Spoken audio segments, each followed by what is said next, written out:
Gọvanọ Chukwuma Soludo eduona ndị ọfụ n'iyi ọlụ bụ ndị ga-esonye n'ọchịchị na gọọmenti Anambra steeti.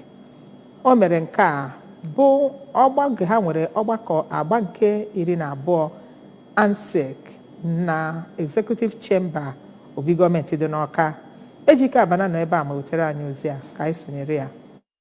Eduru n'ihe ọrụ gụnyere Chief Anayon Nebe, onye ndụmọdụ pụrụ iche n'ihe gbasara ime iwu nakwa ụlọ omebe iwu, Dr. Alex Obiobolu, onye ndụmọdụ pụrụ iche n'ihe gbasara ndọrọndọrọ ọchịchị, Dr. Godwin Nnadozie, onye ndụmọdụ pụrụ iche n'ihe gbasara ihe eji enwe ahụike, nakwa Barrister Raphael Nnabuife bụ onye ndụmọdụ pụrụ iche n'ihe gbasara okpuru ọchịchị. Nke a meziri ndị ndụmọdụ pụrụ iche nọ na gọọmenti Soludo ka ha dị 8 n'ọnụọgụ.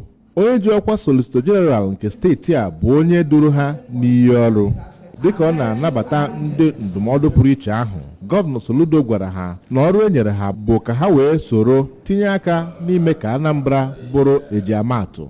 Dịka ọ na-agwa ha ka ha kaba ahụ rụọ ọrụ ha nke ọma, ghara iburugodo ụzọ chọba ihe ha ga-enweta. Gọvanọ Soludo gwara ha ka ha dụọ onye ọdụ n'ihe ọbụla metụtara gọọmenti ma nwee nkwenye ya na steeti Anambra ga-adị mma ma emesịa.